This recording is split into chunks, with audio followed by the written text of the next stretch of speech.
Hello, everyone, and welcome back to your boy, The Sean Davy Way Show. Please hit that like and subscribe on the way in and tap that bell if you would like to be notified of all of our future content. Today, I bring you a surviving on Morgan Freeman. Normally, I wouldn't do a surviving at Morgan Freeman's caliber without receipts because, again, this is a very prominent man in his industry and everything that he has done. There's no one acting more legendary than the actor Morgan Freeman. There has been a narrative created every time someone comes forward with information on someone in the Black community that they're trying to destroy Black men and the legacy and get rid of it. They don't want Black men to prosper, blah, blah, blah. It has nothing to do with that. It's just simply bring you information that you may have known, heard of, or don't fully understand. I'm here to break that down. I decided to do a surviving on Morgan Freeman because I heard in the past, just like some of you, that he was dating his granddaughter. And I just thought it sounded too outlandish to even go research because it wasn't being publicized in a way that people knew for sure. It was skeptics and rumors and a narrative that was being created about Morgan Freeman. So I've always liked him as an actor, and I don't like my image to be tainted of someone if what's being said is not true. Upon doing more research, I decided to come forward with this surviving and state that I am a true believer that Morgan Freeman was dating his granddaughter, and I'm going to show you why. But before we do, let's jump into the past for the people that are not familiar with this story so that they can be updated. Jeanette Bradshaw was Morgan Freeman's first wife and the grandmother of the grandchild. So this is where we will start. Jeanette Adair Bradshaw's relationship with Morgan Freeman was one of mutual support for a number of years. Morgan Freeman, born in 1937, is an actor and filmmaker well known for his deep voice and memorable roles in films such as The Shankshaw Redemption, Driving Miss Daisy, and $1 Million Baby. The two married in 1967, a year after Freeman began his career in acting. The couple remained married for over a decade, but their marriage eventually came to an end in 1979.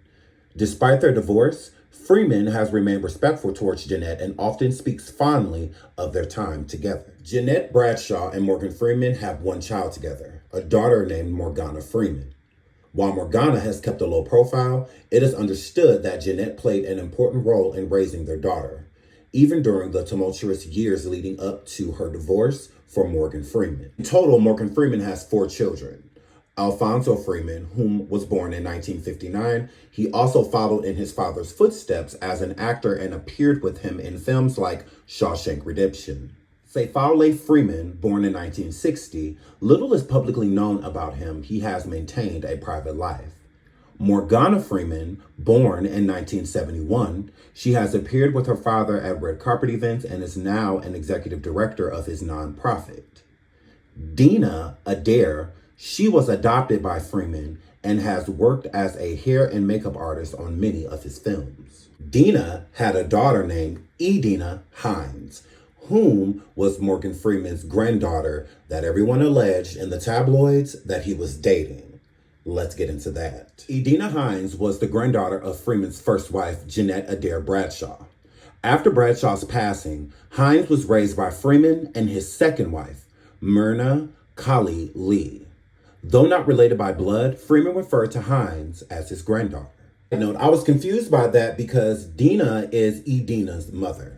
So what was going on that Edena had to be raised by Morgan Freeman and his wife after his first wife if Dina, his adopted daughter, was on film sets with him doing makeup and hair and all of this stuff? It sounds like he kept her employed and whatnot. So why couldn't she take care of her own child? I was confused by that. I didn't hear any reports of her being like a bad mother or anything like that or giving custody to Freeman. He's never had custody of his granddaughter, Edena. So I was just confused in why he was still raising the young lady after the passing of her grandmother. And I was also confused why his next wife would be so okay with that.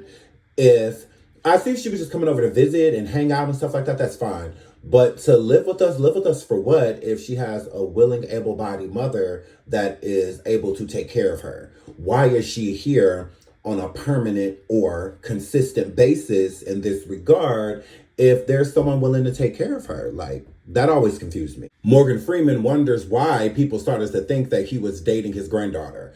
I don't think that it was because they were on red carpets and things like that together. He also took his daughters onto the red carpets with him and his sons. So that's normal for celebrities to bring their family on the red carpets and stuff with them. But what's not normal is for rumors and speculation to come out about you dating your own granddaughter if there's nothing here to see. There's people that raise family members all the time and nothing comes of it, meaning no one is going around thinking anything sexual is happening between the two or anything like that. It's just simply someone looking out for someone younger than them, helping them get to the finish line, adulthood, and being able to take care of themselves after that. An initial report in 2009 came out by the National Enquirer, published a cover story alleging that Freeman and Hines had been in a decade-long affair that began when Hines was a teenager, the tabloid claimed. This was the reason for Freeman's recent divorce. Side note, I'm not saying that this is true, but I'm not saying that this is false. Now, the National Enquirer is known to be a tabloid that lies and is very salacious and slanderous when it comes to celebrities, but even liars tell the truth. Morgan Freeman's second wife, which her name is Myrna Kali Lee, was married to Morgan when Morgan was raising his granddaughter. But the kicker is he was already raising her before he got married to Myrna. So if there was a situationship going on between Edena and her grandfather, Morgan Freeman, that would have been happening before Myrna came onto the scene. So a relationship that was already established. I believe that Edena spent a lot of time with her grandmother. And in spending that time with her grandmother, I believe that Morgan Freeman, in my opinion, allegedly was grooming Edena to date her. I do feel that way, and I have reason to believe that. In 2009 was the initial report from the National Enquirer about Morgan Freeman dating his granddaughter, Edena. Here is why I believe that the National Enquirer may have been telling the truth. In 2010, the divorce was finalized between his current wife at the time, Myrna Lee. So in 2009, the rumor comes out when Myrna files for divorce, and then the divorce is settled in 2010. That's not a coincidence that the same year this woman files for divorce is the same year that it comes out that Morgan Freeman is dating his granddaughter. No one said anything about Edena and Morgan Freeman prior besides little whispers in Hollywood that was wondering why she was around. And in my opinion, groomers always give what they're doing away. Where there's smoke, there is fire. If you look at the Diddy case and any other case from Jeffrey Epstein and on and so forth, the people that are preying on innocence usually give them something to do, so it is explained why they are around. Edena was an actress. She was in movies and she was also in television series, but she was not a breakout star of somebody super talented or anything like that. No, it's more so of, I believe Edena was doing those things so that Morgan could give her something to do. So when people kept questioning why she was around, not who she was, just why is she around, it would be easier explained if she got into acting herself. The predators always give their prey, the people that they are destroying on the inside and outside, a job title so that they are explained immediately. Diddy did this in his case, making people assistants, music artists, security, etc. You have David that just did the same thing with Celeste, trying to make it seem like she was a fellow streamer and whatnot, that she was a college student, on and so forth. They do this deliberately so that you think that there's nothing to see here when there really is something to see. The claims that was coming out about David before everyone found out that Celeste was deceased were true. People were saying that he was with a younger girl. People were putting in the comments, I can't wait until the police get you, until you go to jail. So it's not like what those people were saying wasn't true. It's the same thing here with the National Enquirer. The National Enquirer was saying this ever since 2009, that Morgan Freeman was in a relationship with his granddaughter. That seems to be true. Let's keep going. And let me continue. Let me sidestep because I know a lot of people will come into the chat and saying, but that was his step granddaughter, blah, blah, blah. None of that matters. I have an adopted son and I would never date him. I would never date any of his children. I would never date any of his children's children. I don't care how beautiful or attractive they are or anything like that. That is family. A family bond is just that. When you sign up to love and protect someone from any and everything, you do just that. You don't get to turn it into sexual. You don't get to turn it into, I have feelings for you because you are here for me. Blood does not make a bond. There are people that are 10 times closer to each other and have no blood relation. There are also some people that hate and despise each other and have a blood relation, okay? So blood has never been thicker than water. It may be something that people use as an expression to tell you to fight for your family before you fight for a stranger. But there are people in this world that would treat a stranger off the street 10 times better than they would treat someone that they are related to and have known their whole lives. So I do not want to hear that. Blood does not make my bond with my adopted son. Our bond does. My promise to always protect, look after, and nurture him is what matters. That is our bond. Not that's our bond until etc. No, it's always and forever. So Morgan Freeman, in my eyes, is very despicable and a very disgusting person to bring this young lady underneath his wing, groom her, and manipulate her into thinking that they have feelings for one another when it was just simply a granddaughter loving her grandfather. I think Morgan Freeman is very grotesque for doing this, and he is not the only one that has, and we will be breaking those cases down too. So I don't care nothing about Morgan Freeman not being blood related to this girl. That was still his granddaughter, and he still betrayed her. The National Enquirer published a cover story alleging Freeman and Hines have been in a decade-long affair that began when Hines was a teenager. The tabloid claimed this was the reason for Freeman's recent divorce. Again, this all happened in 2009, the same year that Myrna requested a divorce from her husband at the time, Morgan Freeman. With them all living together, it's easy for Myrna to have stumbled upon something, whether it was a text message or a phone call, or just simply walking into the room and seeing something that she wished she never saw with someone she looked at as a granddaughter and her own husband. That would make sense for her to get divorced from him immediately. And the divorce was taken care of right away, privately. And she allegedly got a big lump sum of money from Morgan Freeman. That could have been for the divorce, or it could have just been to stay quiet. 2012, 2 years later, when Morgan Freeman's divorce was already finalized, both Freeman and Hines released statements denying the rumors after they were picked up by mainstream media. Morgan Freeman called the reports defamatory fabrications from the tabloid media, and Hines stated the stories were not only untrue, they were also hurtful to me and my family. Side note, so of course we expect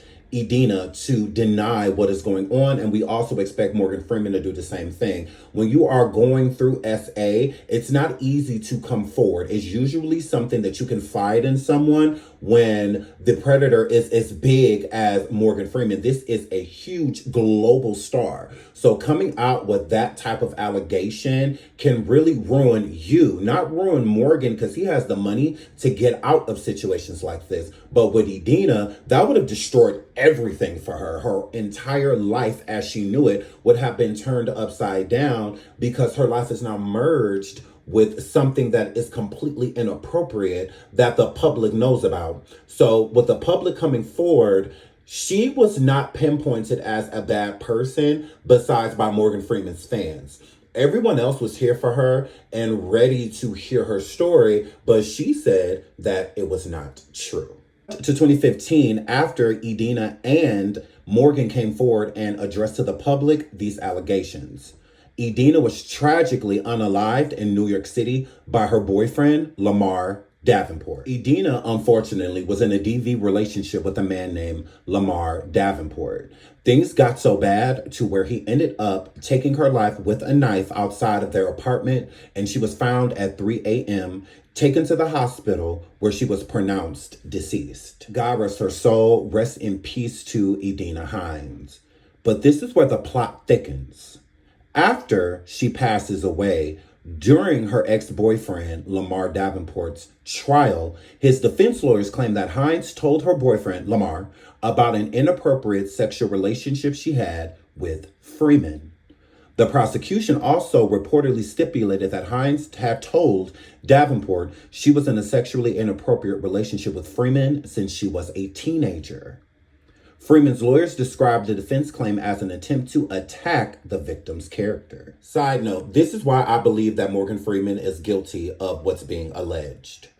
Lamar Davenport and his ex-girlfriend and deceased girlfriend, Edena, were on a break before her life was taken. And in DV relationships, when you are going through a breakup, that is one of the most tumultuous times, because the person that is usually the abuser in the equation is not giving the victim consent to be alone. So they can say, don't come to my house. I don't want to be with you right now. We need time apart, da, da, da. They usually don't listen. It usually angers them more. It usually makes them think that you are with someone else. That's why you don't want them there, because you're bringing another man or something to the house. So they usually stalk, among other things. So that's a very dangerous time when you are trying to remove yourself from the situation. When most people that are taking a woman through DV, it's more so about controlling her whereabouts, who she talks to, who she doesn't talk to, when she's sexual, when she's not sexual,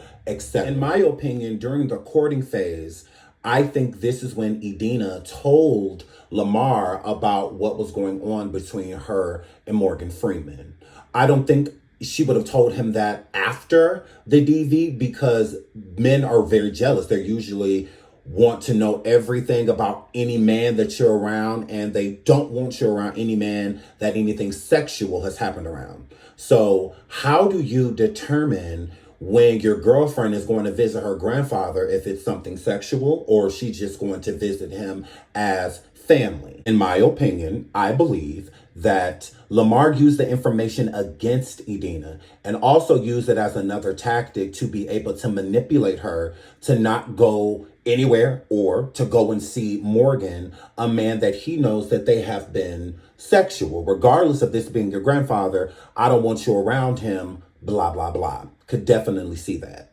I feel that caused a strain in the relationship between Morgan Freeman and Edena. I believe Morgan, in my opinion, yes, this is my opinion, that he pushed Edena to not be with Lamar anymore. And I think that he tried to get her to come to where he was. This is why I believe Edena told Lamar that she wanted to take a break. And I believe that she was going to leave, that she wasn't going to be staying where they lived at together in that apartment. I think that's why Lamar came and took her life, because in his testimony, it's kind of what the lead up was. She was supposed to be leaving, and not for good, but just leaving. And I think that he came to try and prevent her from doing that. They got into an altercation and he ended up taking her life.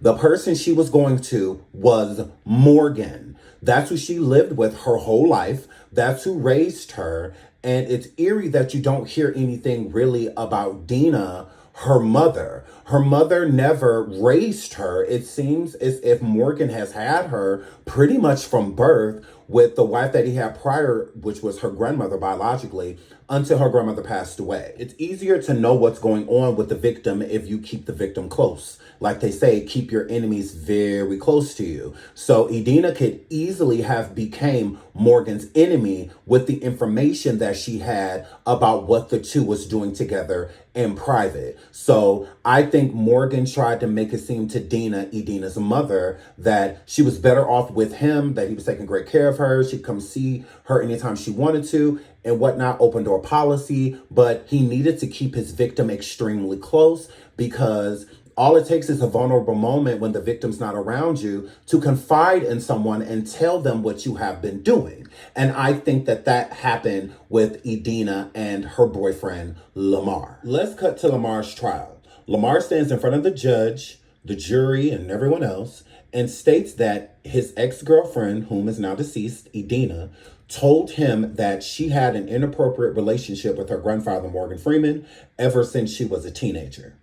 Morgan Freeman's lawyers come forward and state that he said that to attack the victim's character. How was that attacking Edena? Edena was a victim. He didn't say anything insulting towards her. He just stated that she confided in him while she was alive and told him that she had an inappropriate relationship with her grandfather ever since she was a teenager. If that's attacking anybody's character, it's Morgan Freeman, because he would be the wrong party in this situation. I believe Lamar because what does he gain by saying this information aloud to the jury and the judge? If anything, it makes him look worse. So you know that this woman was truly a victim of SA, and then she was also a victim of DV because of you, and then you take her life. That's going to make the judge give him a harsher sentence, not be more lenient on him. I think he said that because she wanted justice. She was conflicted. I think she wanted what was going on between her and Morgan Freeman to end. And I also feel like he felt that he was freeing her by taking her life because she's always dealt with this depression and confliction of the relationship that she shared with this man that she truly does love, but also has a hatred for at the same time. Long story short, the main reason Lamar was bringing up what happened between Morgan Freeman and Edena because it was part of their arguments. It was part of the reason they were not getting along. It was part of the reasons why he felt the need to put his hands on her because he felt like Morgan was coming in between their relationship. He was already a bitter, angry, less of a man. And on top of that, he couldn't deal with what he was told. He couldn't process it in a way to where he could look at his girlfriend as a victim. Instead, with him being such a vile person, he looked at it as consensual, like she wanted to go over there. Anytime she was going to see him or spend time with him or just going to an event or something like that, he felt that it was sexual, that she was going out there to do things with Morgan and then come back to him. So I think this is why he brought it up, because Morgan was a big rift in their relationship. They had huge problems and Morgan was the bigger part of their issues. Let's add insult to injury and why we're going to be doing a part 2. Also in 2018, a CNN investigation published accounts from 16 people who accused Morgan Freeman of harassment and misconduct on movie sets at his production company. Freeman apologized for making anyone feel uncomfortable or disrespected, but insisted it was never his intention. So Morgan didn't deny what these 16 people have came forward and said about harassment and misconduct. What he's saying is, I'm sorry if I made you feel uncomfortable or disrespected. So he is agreeing with these people that are saying that he was touching them inappropriately, doing inappropriate things, saying inappropriate things, and making them not even want to work on set because of how badly he was harassing these individuals. But we're not supposed to believe that you weren't inappropriate with your own step granddaughter or granddaughter, whichever way people want to phrase it. Yeah, I love you all. I hope you enjoyed part 1. Rest in peace to Edena Hines. We love you, sweetheart. We hope you are flying high. And I will keep y'all posted until the next video. Bye.